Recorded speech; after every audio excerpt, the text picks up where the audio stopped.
ሄሎ ፍሬንድስ እንዴት ናችሁ? ቀለም አካዳሚ በሌላ ቪዲዮ ተመልሷል። እዚህኛው ላይ የምናየው የሶስተኛውን ቻፕተር የሶስተኛውን ዩኒት የመጨረሻ ሰብ ቻፕተር ነው የምናየው 3.7 ማለት ነው። ኮንፍሊክትስ ኦቨር ሪሶርስስ ወይም በሪሶርሶች በተፈጥሮ ሀብቶች ምክንያት የሚመጡ ግጭቶችን ነው የምናየው በዚህ ዩኒት። ይህን ዩኒት ስንጨርስ አንደኛ ምንድነው ሪሶርስ ኮንፍሊክት ምንድነው? ኮዙስ ምንድነው? ከዛ ደግሞ ኮንፍሊክቶች የተፈጠሩ ኮንፍሊክቶች እነማን ናቸው? እነሱ እናያለን። ከዛ በመቀጠል ኦኬ ኮንፍሊክቶቹ በምን መልኩ ሃንድል ይደረጉ እነሱ ብቻ ሳይሆን ያየናቸው ብቻ ሳይሆን ወይም የምናያቸው ኮንፍሊክቶች ብቻ ሳይሆን በአጠቃላይ ከዚህ በኋላ ኮንፍሊክቶች ሲፈጠሩ በምን መልኩ ሃንድል ይደረጋሉ የሚለውን ጥያቄ ምን መልስ ይሆናል በዚህ ሰብ ቻፕተር። ኦኬ ናቹራል ሪሶርስ ኮንፍሊክት ምንለው ስኬርሲቲ ሲኖር አንድ ሪሶርስ ላይ ያለ ስኬርሲቲ ወይም ሲበዛም ይላል መጽሐፋችሁ። አንድ ሪሶርስ ሲበዛም ችግር አለው ሲያንስም ችግር አለው ይላል። እሱን ላይ በደንብ ይዩት ይላል። አብዛኛው ግን ናቹራል ሪሶርስ ኮንፍሊክት የሚፈጠረው ኢትስ ቢኮዝ ኦፍ ስኬርሲቲ ኦፍ አ ሼርድ ናቹራል ሪሶርስ። አንድ ናቹራል ሪሶርስ በጣም ስኬርስ ሲሆን መጠኑ በጣም ሊሚትድ የሆነ ሲሆን እና ሼር ሲደረግ ኦኬ ቢትዊን ሪሶርስ ዩዘርስ ማለት ሼር የሚደረግ ሲሆን በሁለቱ ማለት የሚኖር ኢንትረስት ግጭት እሱ ነው ኮንፍሊክት ምንለው ኮንፍሊክትስ ኦቨር ሪሶርስ ምንለው እሱ ነው። ለምሳሌ አይታችሁት ከሆነ there is this movie called ዲካፕሪዮ የሚሰራበት ሊዮናርዶ ዲካፕሪዮ የሚሰራበት there is this movie called ብለድ ዳይመንድ የሚባል ኦኬ ሌሶቶ ውስጥ ያለ አንድ ሪሶርስ ማይኒንግ ላይ በጦርነት ወቅት ላይ ያለ ሴቲንግ ነው እና እዛ ሪሶርስ ማይኒንግ ላይ እዛ አልማዝ የሚወጣበት ቦታ አልማዝ ማይን የሚደረግበት ቦታ ላይ ያለ ሴቲንግ ነው። አንድ አልማዝ አንድ ሰው አውጥቶ ከዛ በኋላ የሚያልፋባቸው ፕሮሰሶችን ነው የሚያሳየው። ብዙ ኮንፍሊክት በዛ ሪሶርስ ምክንያት በዳይመንዱ ምክንያት የሚፈጠሩ በጣም ብዙ ኮንፍሊክቶችን በሙቪ ውስጥ ማየት ትችላላችሁ። ይሄኛው ኢዝ ሞር ሌሰን ነው ኢንስትራክሽን ነው እንደ ሀሳብ ነው የምናየው። ግን ሙቪ አይ ሃይሊ ሪኮመንድ ዩ ቱ ዌች ዛት ሙቪ። ግን ማትሪክሊ እሱ ፈተና እሱ ሙቪ አይመጣም። እሱስ ወደ ማትሪካችን ጥያቄ እና ሊነሱ ወደሚችሉ ሀሳቦች ስንመጣ ናቹራል ሪሶርስ 3 ኮንሰፕት ነው ያለው። አክሰስ ማድረግ ኮንፍሊክቱ ማለት ነው። አክሰስ ማድረግ ወይ ኮንትሮል ማድረግ ወይ ደግሞ ዩዝ ማድረግ ነገሮችን ሪሶርሱን አክሰስ ማድረግ ወይም መጠቀም መቻል ኦኬ ወይም ደርሶ እዛ አካባቢ ላይ የሆነ እንቅስቃሴ ማድረግ መቻል። ሌላኛው ኮንትሮል ማድረግ መቆጣጠር መቻል ያንን ሪሶርስ። ሌላኛው ደግሞ ሪሶርሱን አክቹሊ መጠቀም መቻል ኦኬ እነዚህ ናቸው ኮንፍሊክትን ሊያመጡ የሚችሉት።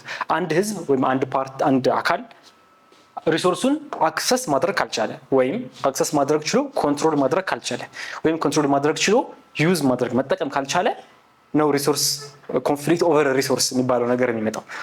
ኢትስ አባውት አክሰስ ኢትስ አባውት ዩዝ ኤንድ ኢትስ አባውት ኮንትሮል ማለት ነው። ስለዚህ ካንሲ እዚህ ጋር ወታደሮች ዲስ ማይኒንግ ቦታ ክሊርሊ እዚህ ጋር ሰዎች እየሰሩ ነው። ብዙ የሚጠበቅ ቦታ ነው። ሪሶርሶች ለምሳሌ የዳይመንድ ሪሶርሶች ወርቅም ሆነ ሌላም ሪሶርስ የሚመጣበት ቦታ ሃይሊ የሚጠበቅ አካባቢ ነው። እዚህ አካባቢ ላይ ከፍተኛ ኢንትረስት ነው ያለው ምክንያቱም the resource is extremely valuable አይደለ? ዩዝ ማድረግ ብቻ አይደለም አክሰስም ኮንትሮልም ፋክተር ነው። ኦኬ መጠቀም ይችላልም እስቲ ግን የምንጠቀመው በሌላ ሰው በጎ ፍቃድ በሌላ ሰው መልካም ፍቃድ ከሆነ at any time ያንን ኮንትሮል ያንን ዩዜጅ ልናጣው ስለምንችል አገን የኮንትሮል ጥያቄ ይነሳል። the concept of natural resource over conflict conflicts over natural resources አንደኛው ኢንትረስት እና ኒዶች የሁለት አካላት ኢንትረስት እና ኒዶች ሚት መደረግ የማይችሉ ከሆነ የአንዱ አካል ፕራዮሪቲ የሌላኛው አካል ፕራዮሪቲ ካልሆነ ለምሳሌ በሁለት ሀገራት መሀል ያለ ጎልድ ማይን ከሆነ ወይም አንድ ሀገር ውስጥ ሆነ በሁለት ህዝቦች መሀል ያለ ሪሶርስ ከሆነ እሱን ሪሶርስ እንዴት በአግባቡ እንጠቀም የሚለው ላይ መግባባት ከሌለ that is conflict over resource. ስኮፑ እና ማግኒቲዩዱ ኦፍ ናቹራል ሪሶርስ ሊለያይ ይችላል። ኦኬ እንደ ሪሶርሱ ብዛት እንደ ሪሶርሱ ቫሉዌብል መሆን እና ኢንቮልቭድ የሆኑት አካላት እንዳላቸው ፓወር የኮንፍሊክቱ መጠን እና ማግኒቲዩዱ ስኮፑ እና ማግኒቲዩዱ ሄቪሊ ቫሪ ሊያደርግ ይችላል። ከዚህ በኋላ ምሳሌዎችን የምናይ ይሆናል። ለምሳሌ ሶርስ ኦፍ ኮንፍሊክትስ ምን ሊሆን ይችላል ወይም የሚሳተፉ አካላት እነማን ሊሆኑ ይችላሉ? አንደኛው ሰክሰሽኒስት ኮንፍሊክትስ ይባላሉ። ምን ማለት ነው? አንድ ሀገር ውስጥ ኖሮ ተገንጣይ ከዛ ሀገር ለመገንጠል የሚፈልግ አካል የሆነ ሪሶርስ ሊኖር ይችላል። እሱን ሪሶርስ ይዞ መገንጠል ይፈልጋል። ከዛ ሪሶርስ የሚገኘው ጥቅም አንድ ሀገር ሆኖ ከመገኘት አንድ ሀገር ሆኖ መኖር ከሚሰጠው ጥቅም የበለጠ ቫልዩ አለው ብሎ ከተሰማቸው ያን ሪሶርስ ይዞ ለመገንጠል የሚኖር ሙከራ ይኖራል። ሰክሰሽኒስት ኮንፍሊክት ይባላል። ኦኬ ወይም ኦልሬዲ የመገንጠል ጥያቄ ከነበረና ከዛ ሀገር ሄቪ የሆነ ከፍተኛ የሆነ ጥቅም ያለው ሪሶርስ ካለ እሱን ሪሶርስ ላለመነጠቅ እሱን ሪሶርስ ይዞ ለመሄድ የሚኖር ሙከራ ይኖራል። አንደኛው ሶርስ ኦፍ ኮንፍሊክት ይሄ ነው፣ ሰክሰሽኒስት ኮንፍሊክት። ሌላኛው አዲስ ናሽናል ህግ ሲወጣ ወይም አዲስ የሆነ ስምምነት ሲኖር በዛ ስምምነት እዛው ሀገር ውስጥ ሆኖ እጎዳለሁ ብሎ የሚያስብ አካል ካለ አጌን እሱም ሌላ ሪሶርስ ኮንፍሊክት የሚፈጥር ነው። ሌላኛው አንድ የሚሰራ ፕሮጀክት ይኖርና ለምሳሌ አካባቢያችሁ ላይ ሲምፕሊ የንፋስ ኃይል ማመንጫ ይሰራል ከተባለና ነፋሱ የሚመነጨው ግን ነፋሱ በከፍተኛ መጠን ልናገኝ የምንችለው ተራራ ላይ ከሆነ ተራራ ላይ ያለ ህዝብ መነሳቱ አይቀርም አይደለ? ተራራ ላይ ያለው ህዝብ ደግሞ ከአካባቢ መነሳት የማይፈልግ ከሆነ ይሄ ፕሮጀክት ስታንዳሎን ፕሮጀክት ግሪቪያንስ ይፈጥራል ወይም ቅሬታ ያስነሳል አይደለ? ከመኖሪያ ቦታቸው እያስነሳቸው ነው። መሬቱ ተፈልጎ ሰዎች ሊነሱ ሆነ። ዲስ ስታንዳሎን ፕሮጀክት ተገንጣይ አይደሉም እነዚህ ሰዎች ኦኬ ወይ አዲስ ህግ ወጥቶ አይደለም። ኢትስ ዘ ፕሮጀክት ስታንዳሎን ፕሮጀክት ዳትስ ኮዚንግ ዘ ፕሮብሌም። ወይም ደግሞ ይሄ ስሞል ስኬል ፕሮጀክት ነው፣ ግን ሰፊ ፕሮጀክት ሲሆን ለምሳሌ አባይ ውሃ ለመያዝ ከጀርባው ሰፊ ቦታ ላይ ተመንጥሮ ብዙ ሰዎች ተነስተው ተመንጥሮ የነበረው ዛፍም ተመንጥሮ ምናምን የሆነው እዛ ቦታ ላይ እዛ ዛፎችን ከዚህ ዛፍ ማገኘ ኢኮኖሚክ ጥቅም አለ ብሎ የሚያስብ አካል የሚያነሳው ቅሬታ የሚያነሳው ግሬቪያንስ ካለ ሪሶርስ ኦቨር ኮንፍሊክት ኦቨር ሪሶርስ የምንለው እሱ ነው። በምን መልኩ ሃንድል ይደረጋል፣ ወደ ኮንፍሊክት ይገባል ወይ ሳይገባ የሚለው በኋላ እናየዋለን። ብዙ የኮንፍሊክት ሃንድሊንግ ቴክኒኮች ስላሉ ማለት ነው። ሌላኛው በአጠቃላይ እስከዛሬ ሲሰሩ የነበሩ ስሞል ስኬል ፕሮጀክቶች ምናምን የሚኖራቸው ተደራራቢ የሆነ ኢምፓክት ነው። ኦኬ ይሄኛው አንድ ስታንድ አለው ፕሮጀክት አንድ ትልቅ ፕሮጀክት የሚኖረው ጫና ነው። ከዚህ በፊት ግን የተሰሩ ብዙ ትናንሽ ፕሮጀክቶች አሁን ላይ ያላቸው ኢምፓክት የሚታይ ከሆነ እሱ አራተኛው ኢምፓክት ይሄኛው ኩሙሌቲቭ ኢምፓክት የምንለው ይሆናል ማለት ነው። ስለዚህ አራት ሶርስ ኦፍ ኮንፍሊክቶች አሉ ኦቨር ሪሶርስ። ኦኬ ሶ ኔቸር ኦፍ ናቹራል ሪሶርስ ወይም የናቹራል ሪሶርስ ኮንፍሊክትስ በተፈጥሮ ሀብቶች ምክንያት የሚፈጠሩ ኮንፍሊክቶች ባህሪያቸው ምን አይነት ነው? አንደኞቹ በጣም ቫዮለንት እና ዴቫስቴቲንግ ሊሆኑ ይችላሉ። በኃይል ወይም በጉልበት ያለውን ሪሶርስ ለምሳሌ ሰክሰሽኒስቶች ተገንጣይ አካላት ከፍተኛ የሆነ ኃይል ተጠቅመው ያንን ሪሶርስ ለማቆየት ወይም ከሌላ አካልም ከሆነ ለመንጠቅ ሊሞክሩ ይችላሉ። ፖለቲካል ዲቪዥን ኤትኒክ ዲቪዥንን ሊያሰፉ ይችላሉ። while the real cause ዋናው ምክንያት ለዛ መገንጠል ምክንያት ሪሶርስ ሆኖ እያለ ግን በሌላ ምክንያቶች ሊሸፈን ይችላል። ኤትኒክ በተለያዩ ማህበረሰቦች መሀል የሚኖር ችግር ሊፈጥር ይችላል። ፖለቲካል ዲቪዥን ሊፈጥር ይችላል። እንደዚህ አይነት ኢምፓክቶችን ሊያመጣ ይችላል። አንዱ ኔቸሩ ይሄ ነው። ቫዮለንት ሊሆን ይችላል። ከዛ ዋናው ምክንያት ሪሶርስ ሆኖ ሳለ ግን ሌሎች ኮዞች ይፈጥራል። ሌሎች ኢትኒክ ችግር ይፈጥራል። ሌላ ፖለቲካል ችግር ይፈጥራል። ሌላም ችግር ዓለም ላይ ከ40 እስከ 60% የሚሆኑ ኮንፍሊክቶች የተፈጠሩት ኢትስ ቢኮዝ ኦፍ ሪሶርስ። አክቹዋሊ ጦርነት ከሆነ የሆነ ነገር ማግኘት ተፈልጎ ነው አይደል? ስለዚህ በአብዛኛው ከ40 እስከ 60 የሚሆኑ ጦርነቶች ባለፉት 60 ዓመታት ማለት ነው በሪሶርስ ምክንያት ነው የተፈጠሩት። ኦኬ የሆነ ሪሶርስ የሆነ ነገር ለማግኘት ከዚህ በኋላ በምሳሌ እናያቸዋለን። የሆነ ሪሶርስ ለመውሰድ ወይም የሆነ ሪሶርስ ለማቆየት በሚደረግ ጥረት የተፈጠሩ ጦርነቶች ናቸው ከግማሽ በላይ የሚሆኑት ፕሮጀክቶች። ኦኬ እነዚህን እናያቸው። አንደኛው በፓኪስታንና በቦሊቪያ መሀል ፓኪስታን ውስጥ እና ቦሊቪያ ውስጥ ማለት ነው የተለያዩ ሀገራት ናቸው እና ድንበርም ያላቸው ሀገራት አይደሉም። በእነዚህ ሀገራት ውስጥ ለአንድ ምክንያት የተፈጠሩ ሪሶርሶች ኮንፍሊክቶች አሉ። ቻይና ውስጥ ሼንዶንግ የሚባል ግዛት ውስጥ 2001 ላይ፣ ሱዳን ዳርፉር አጌን በዋተር ሪሶርስ ምክንያት የተፈጠሩ ኮንፍሊክቶች አሉ። ኢትዮጵያ ውስጥ በአፋርና በሶማሌ ፓስቶራሊስት ሰፋሪዎች ማለት ወይም በዘላን ከብቶቻቸውን ይዘው ከአንድ ቦታ አንድ ቦታ የሚንቀሳቀሱ በአፋርና በሶማሌ ህዝቦች ማለት አሁንም ድረስ አንዳንዴ ችግሮች ይከሰታሉ። ምን ማለት ነው?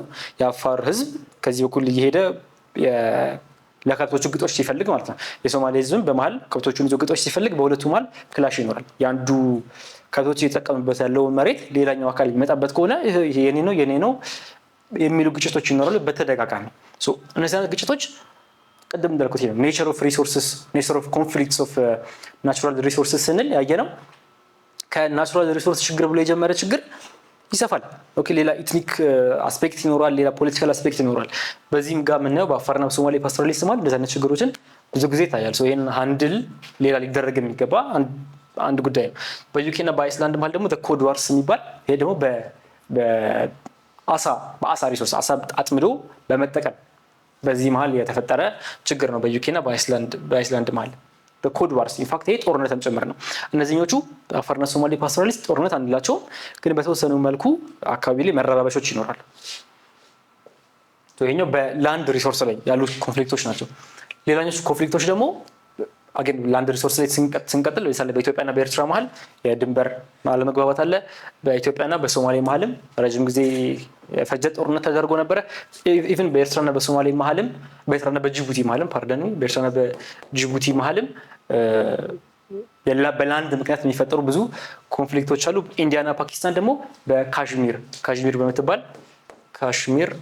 በምትባል አንድ ግዛት ምክንያት በሁለቱ መሀል ብዙ ጊዜ ግጭቶች ይደረጋሉ። በዜናም በምንም በተደጋጋሚ ይሰማል። ኦኬ ሁለቱ ሀገራት አንድ ስለነበሩ ነው አንድ ነበሩ። ሲገነጠሉ ካሽሚር የምትባለው ግዛት ግን ወዴት ትሁን የሚለው ይገባኛል ጥያቄ ይነሳል። አሁንም ድረስ አንድ ላይ ያልተደረገ ጉዳይ የኦነርሺፕ ኦፍ ላንድ በመሬት ሪሶርስ ምክንያት የሚፈጠሩ ችግሮች በጣም ዲቫስቴቲንግ የሆኑ ጦርነቶች፣ የሆነ ጊዜ ቀዝቃዝ የሚል የሆነ ጊዜ መልሶ የሚነሳ ጦርነት ነው በእነዚህ መሀል ያለ። በኢትዮጵያና በኤርትራ መሀል ያለው በኢትዮጵያና በጅቡቲ በሶማሊያ መሀል ያለው ሃንድል ተደርጓል። በኤርትራ መሀል ያለው ዊልሲ። ሌላኛው ኦነርሺፕ ኦፍ ፔትሮሊየም፣ ይሄኛው ሞስት ስፓይሲ ኮንፍሊክት ነዳጅ ወይም ፔትሮሊየም። እነዚህንን ኦን በማድረግ ምክንያት የሚፈጠሩ ችግሮች የሚፈጠሩ ጦርነቶች። ትልቁ ጦርነት እዚህ ጋር ልናነሳው የምንችለው ገልፍ ጦርነት በኩዌትና በኢራቅ መሀል የተደረገ ጦርነት የሳዳም ሁሴን ጦርነት የሚባለው ማለት ነው። ብዙ ጊዜ የኢራቅ መሪ ነበር ሳዳም ሁሴን። ኩዌትን ኩዌትን ወረረ። እዚህ ጋር የነበሩ የጋዝ ፊልዶች ወይም ነዳጅ የሚወጣባቸውን አካባቢዎች የኢራቅ ግዛቶች ናቸው። ወደዛ ለመጠቅለል የተደረገ ሙከራ ነበር። አሜሪካም ሌሎችም ሀገራት ዘምተው ወረራው እንዲቆም ተደረገ። የኢራቅ መንግስት የፈረሰበት አጋጣሚ ማለት ነው። ጦርነቱን ኮዝ ያደረገው ምንድነው? ፔትሮሊየም፣ ተጨማሪ ነዳጅ ፍለጋ። ግን ከዛ በኋላ በዛ ምክንያት የጀመረው በሪሶርስ ምክንያት የጀመረው ግን አሁንም ድረስ ኢራቅ ውስጥ ጦርነቱ ካለቀ ስንትና ስንት ዓመት የሆነው ጦርነት ከ30 ዓመት አካባቢ የሆነው ጦርነት አሁንም ድረስ ጥያቄ ሆኖ ይነሳል። አሁንም ድረስ ኮንፍሊክቱ የፈጠረው ኢምፓክት አሁንም ድረስ አለ። ኢራቅ ራሱን የቻለ ጠንካራ መንግስት የላትም። ኩዌት እንኳን ሞር ኦር ለስ ራሷን ወደ መቻል መጥታለች። ካሜሩንና ናይጄሪያ አጌን ሁለቱ መሀልም እነዚህ በጣም ናይጄሪያ በተለይ አሁን በአፍሪካ ውስጥ ብዙ ነዳጅ ያላት ሀገር ነች። በሁለቱ መሀል ከዚህ በፊት ኮንፍሊክቶች ኖረው ያውቃሉ በካሜሩንና በናይጄሪያ መሀል። this is because of ownership of what ፔትሮሊየም በነዳጅ ምክንያት የሚፈጠሩ ኮንፍሊክቶች ናቸው። ይሄኛው ኢሜጅ ከገልፍ ጦርነት የተወሰደ ፎቶ ነው። ገልፍ ጦርነት ወቅት ማለትም በኩዌትና በኢራቅ መሀል የነበረ ጦርነት ላይ የተወሰደ ኢሜጅ ነው። እዚህ ከንሲ it can be very devastating. ኦኬ ሌሎች አይነት ሪሶርስ አይነቶች ላንድን አየን፣ ፔትሮሊየምን አየን። ሌሎች አይነት ሪሶርሶች ደግሞ አሉ። ለምሳሌ ዳይመንድ። በዳይመንድ ምክንያት አንጎላ ውስጥ ወይ ሴራሊዮን ውስጥ ወይ ላይቤሪያ ወይ ኮንጎ መጀመሪያ ስትጀምር ያልኩትኝ ሙቪ ብለድ ዳይመንድ የሚለው ፊልም ሴቲንጉ ይሄ ነው። ሴራሊዮን ነው። ሴራሊዮን ውስጥ የነበረ ኮንፍሊክት ውስጥ ቤዝ ያደረገ ፊልም ነው። በወርቅ ምክንያት ኢንዶኔዥያ ውስጥ ብዙ ችግሮች ነበሩ። በአምበር ምክንያት ሩሲያ የዛፍ አይነት ነው፣ ይሄ የእንጨት አይነት ነው።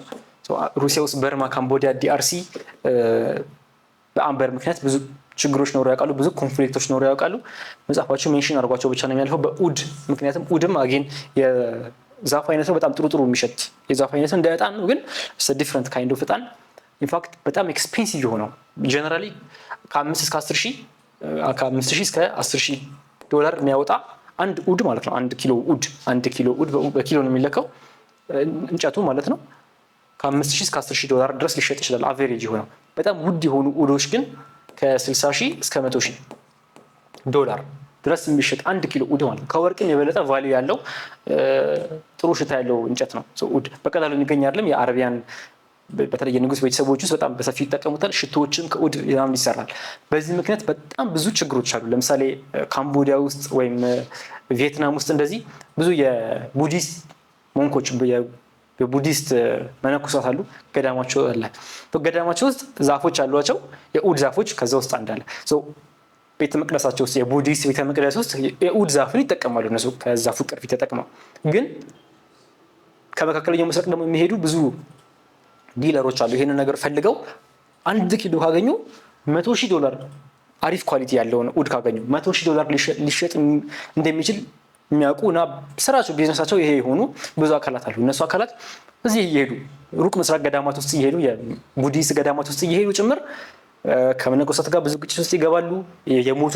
የሞቱን መነኮሳት አሉ በውድ ኮንፍሊክት ምክንያት። ስለዚህ ሪሶርስ እና በሪሶርስ ምክንያት የሚመጣ ኮንፍሊክት ካን ቢ ቬሪ ዴንጀረስ። ገዳማት ውስጥ ድረስ ሊደርስ ይችላል። በትላልቅ ሀገራት መሀል ኮንፍሊክቶችን ሊፈጥር ይችላል።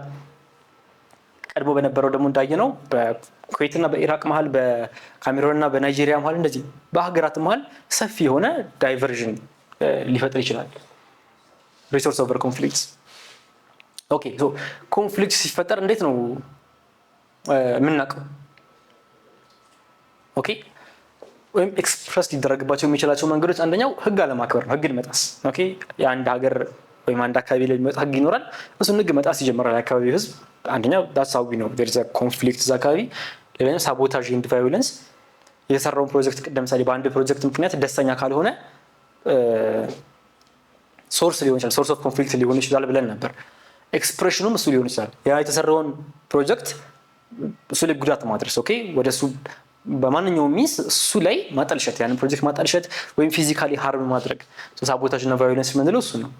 እሱም አንደኛው ኤክስፕሬሽን ኦፍ ቫዮለንስ ነው። ኤክስፕሬሽን ኦፍ ኮንፍሊክት። ኮንፍሊክት ሲኖር የምናውቅባቸው ሚንሶች ናቸው። አንደኛው የሆነ ሰው ህግ መጣስ ሲጀምር በአብዛኛው ህዝብ ህግ መጣስ ሲጀምር፣ ሌላኛው የተሰራን ስራ ማበላሸት ሲጀምሩ፣ ሌላኛው ዲስትረስ እና ሬጅ ቁጣ ሲኖር፣ ህዝብ መጠራጠር ሲጀምር፣ መንግስትን ወይም ሌላን አካል መጠራጠር ሲጀምር፣ እነዚህ ኤክስፕሬሽንስ ኦፍ ኮንፍሊክት እንላለን። ናው who do you think is involved in conflicts? በእንደዚህ አይነት ሪሶርስ ኮንፍሊክቶች ውስጥ who do you think is involved?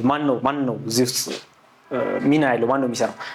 ማህበረሰቡ ሊሆን ይችላል። እዛ አካባቢ ያለው ማህበረሰብ፣ እዛ አካባቢ ላይ ያለው ሎካል ኦቶሪቲ ሊሆን ይችላል፣ የሀገሩ መንግስት ሊሆን ይችላል፣ ቅድም ያየናቸው ሰክሰሽኒስት ሊሆን ይችላሉ፣ ወይም ተገንጣይ አካላት እነሱ ሊሆኑ ይችላሉ። ብዙ አካላት ኢንቮልቭ ሊያደርጉ ይችላሉ። ኤክስፕሬሽኑም እነዚህ ናቸው። እሺ ስለዚህ እስካሁን ባያችሁት ቪዲዮ እንደተማራችሁ ተስፋ አደርጋለሁኝ። ጥያቄዎች ካላችሁ ኮሜንት ሴክሽን ላይ ማስቀመጥ ትችላላችሁ። ከዛ ባሻገር በቀጣይ ቪዲዮ እስክንገናኝ ድረስ ቴክ ኬር።